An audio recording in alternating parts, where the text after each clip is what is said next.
Hi everybody and welcome to Push Your Luck Podcast video review. Today we'll be looking at Concordia, another Essen 2013 release. Seems that these few days all my video reviews are about the Essen 2013 release. That's because there's so many nice games from Essen, just right for the Eurogamer like me. So Concordia is by Matt Gertz, who brought you other games like Navigator, Imperial and Imperial 2030.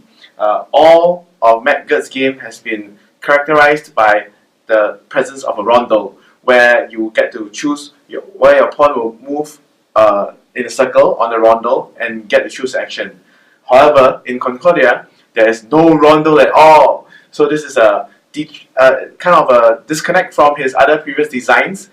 This Concordia though plays 2 to 5 players. It plays about 1.5 hours to 2 hours. Basically, players are trying to expand their empire in Rome or in the Mediterranean region, getting resources, trading the resources, and it also has a deck building element in the game. So these are like two disconnects from what he usually does. And it seems nowadays that there's a lot of Euro games that have deck building. So let's see how this all works together in the game Concordia, as we look at the game overview, the game rules, and how it plays. Here we see the game board for Concordia. There are two different sides to the game board. One side is for 2 to 4 players, the other side is for 3 to 5 players. This is the 2 to 4 player side, and it is a bit smaller as compared to the 3 to 5 player one. The 3 to 5 player seems to be playing the whole Mediterranean area, whereas the 2 to 4 player side seems to be only focusing on Italia. So this is like different provinces of Italia. Now the game board is, the map itself is differentiated into different regions, which are provinces, which are also represented here on the game board here. Right at the beginning, players will be, depending on the letters written on the cities here, you'll be taking out these city tiles and randomly shuffling and putting them onto each of the cities. After you've done that, each region, you see which of the goods is the most expensive, you put the token here. So for example, for Vimbra, wine is the most expensive. How do you know it's most expensive? The player aid will actually tell you. So you will see that the brick, and followed by the wheat, followed by the tools or iron, wine, and then cloth. So for this case, Vimbra, you put the wine token here. So you do that for the rest of the board. Each player, you also will set up the cards here. So this is the deck building portion of the game. So the cards are separated at the back in terms of numbers. So there's 1s and 2s and 3s, 4s, and 5s. So you shuffle all this accordingly to the number, and then you place them onto the board in this manner. So this is the market where you can buy cards to add to your deck, which help you to increase your deck and also to increase your endgame scoring. Each player will also have a board like this. Okay, all setup will be the same. So we'll start with 2 land-based settlers and 2 sea-based settlers, as well as 2 wheat, 1 cloth, 1 of the tools or the iron, 1 wine, and 1 brick. Okay. Each player will also have a set of 1, 2, 3, 4, 5, 6 cards. All of us will have same 6 cards. This will give you this will be the main gist of what you'll be doing throughout the entire game.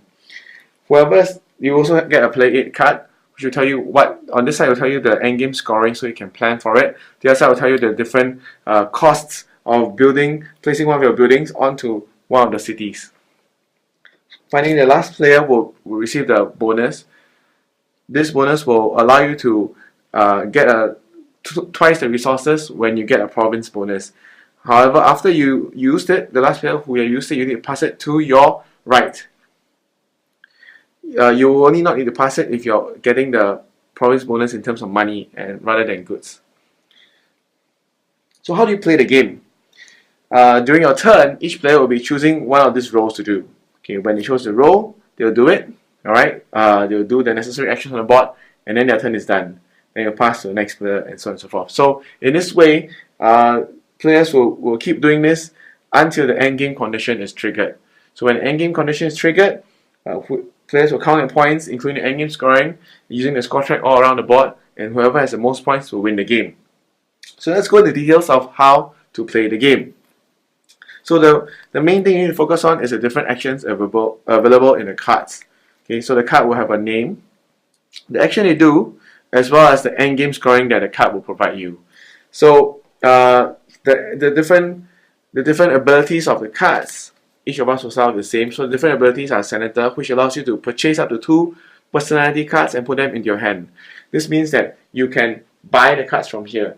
Now, how do you know the price to buy a card?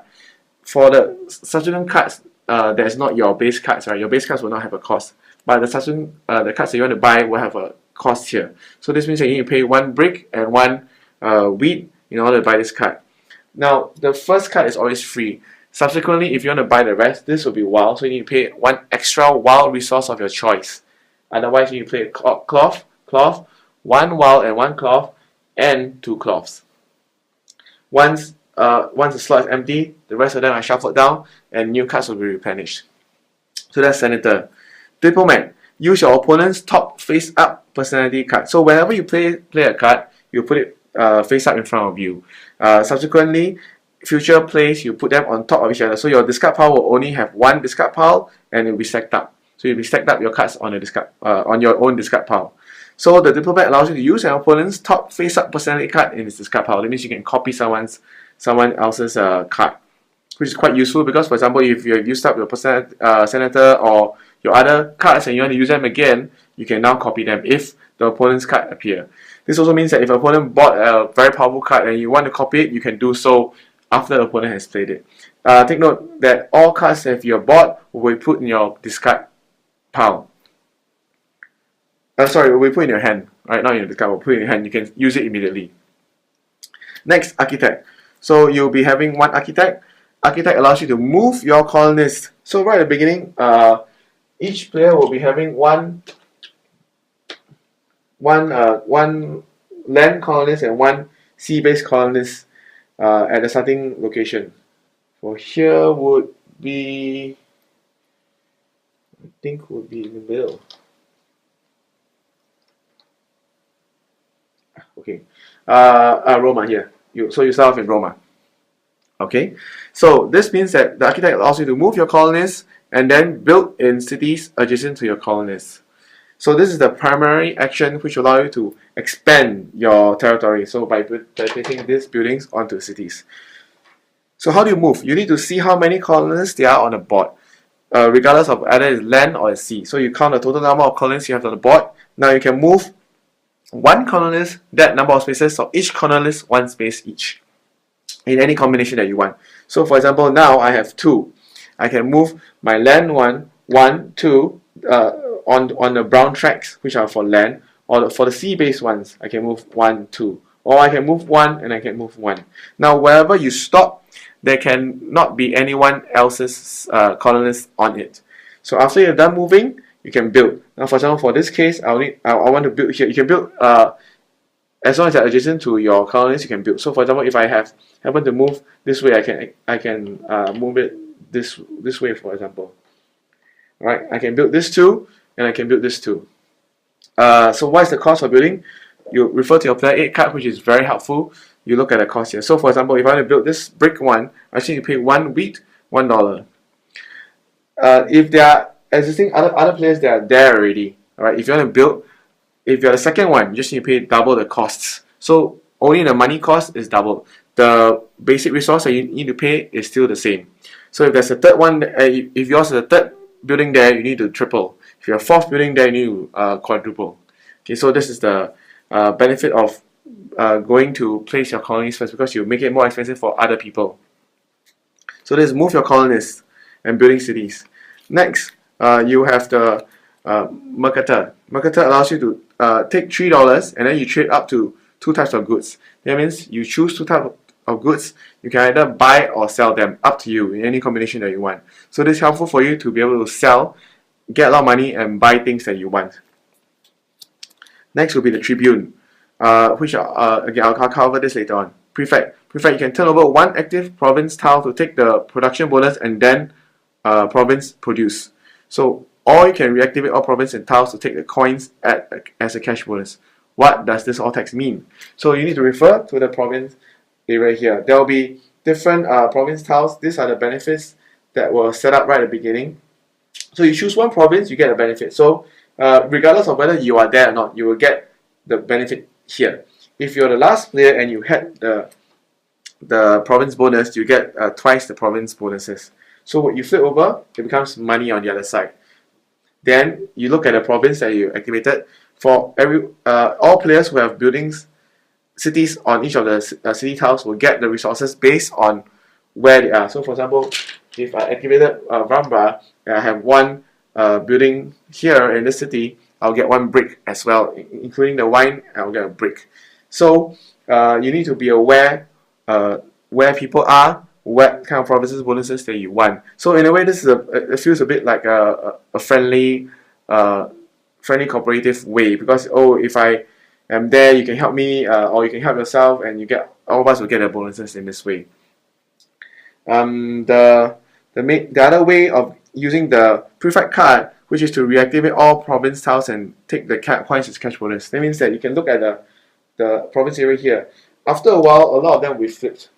Instead of taking the goods, you can take the money. So in this case, I'll take $5 and I'll flip them over back to the other side, which means that they can now be activated to get the province bonus again. Typically, the area has maybe $8 or $9 before someone cannot resist the urge and will take the money. So that's prefect. Last, tribune. So you'll be playing all these cards onto the board. They'll never get back in your hand unless you play the tribune. So you put the tribune down, you take back all the cards in your discard pile, count the number of cards in your discard pile, including your tribune card, minus 3. That will be the number of money you take from the bank. And then you can take all the cards back in your hand. You can also build one colonist in Roma, which is the starting area here, for 1 wheat and 1 iron. This is how you can take back your cards and put more people on the board. So that's how you play the game. So what is important in the game? The end game scoring. These are quite important because those will give you the most points throughout the game. The end game scoring, you can refer to player 8 as well. Okay, for every purple card you have, right now in the game we only see that we have one purple card. That means that for every at the end of the game, for every $10, you'll get 1 point. For every Jupiter, the blue bar here, alright, for every city there's a no brick city. That means any city that is not a brick city, that you have one of your buildings in it, you get 1 point. Now later on, when you buy more cards, for example, if you see that this card, you can buy this card later. So at the end of the game, you see how many of these blue bars, these Jupiter bars that you have inside your deck. Okay, all of them will add up, and you get points for each no brick city that you have. Which means that, let's say I have these 2 cards in my deck at the end of the game. Which means I have 2 times, I have 1, let's say I have 1 at the end of the game. I have 2 times 1, so I get 2 points at the end of the game. So it's a multiplying effect. Okay. Next, province. So you get 1 point for each province that you have a building in. So in the game, you see there's 1, 2, 3, 4, 5, 6, 7, 8, 9, 10. So potentially you could get 10 points just by having one of these cards. Okay, you can have more in the game as well. Next, production. So you get 2 points per brown bar that you have in your cards at the end of the game for each type of production you can produce. So what are the different types of production you can see here? So there's 5. So for every one of these cards, you already get 10 if you have one building in each of these different types of production cities. Next, colonist. So you get 2 points per colonist, be it land or sea. Last, you had specialist. So this one is slightly different. Right in the beginning, in the first few sets of cards you get cards like this, which will allow you to produce food in all your wheat cities, as well as you get 3 points per wheat city that you have at the end of the game. So right at the beginning, it's all available, and you need to grab them as fast as you can. And so that is the gist of the game.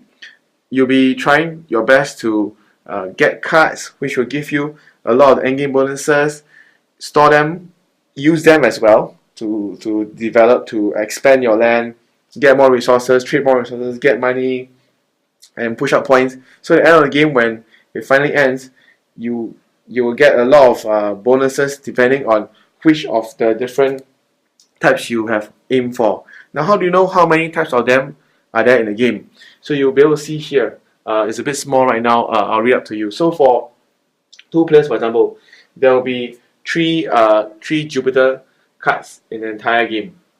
For 2 players, there's 3 Saturns.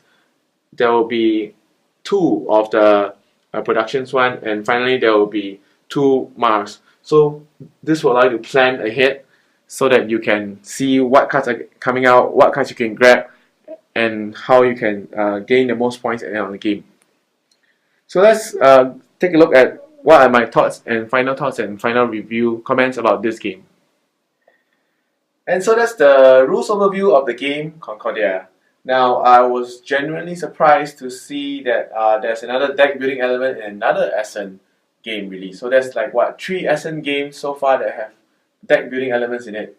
Surprise, surprise. The game plays relatively fast, about 1.5 hours to 2 hours. I enjoyed my game of it. We played a different variant. So in the game rules, they tell you that you can score intermediate scoring. That means that anytime a player use the Tribune cards, which means you can pick up all the cards again, you can do a personal scoring. What we played was that we did at the end of the game, that means at the end of the entire game, then we all see how much points you score and then we move up the score marker. So I guess the intermediate one is better, alright, I'm not very sure, I haven't played it yet, because during the game you can start to see who is the actual leader, versus when we played the end of the entire game and you do scoring, we only can see who the perceived leader is, but we don't know who the actual leader is. But I guess by playing how we played, we have this end of the whole game anticipation. Like, oh no, am I going to win? Did I get enough cards to win the game? The board art looks very nice. The components are excellent. Right, the box art, of course, cannot be compared to the rest of the box art. I think it looks very plain. Otherwise, the game is quite fun. It did not really impress me as the other Essen games so far. But based on what I know of the designer and the game that he designs, the games that he plays, this is quite a different game. Kind of as if he's stretching his wings to see what other things he's trying. So that is Concordia. If you think that the game will be something that you like, do give it a try. I don't think it's coming out yet in the US. It should be available in the Europe side. So do leave me your comments, suggestions, and feedback, and I'll see you again. Bye.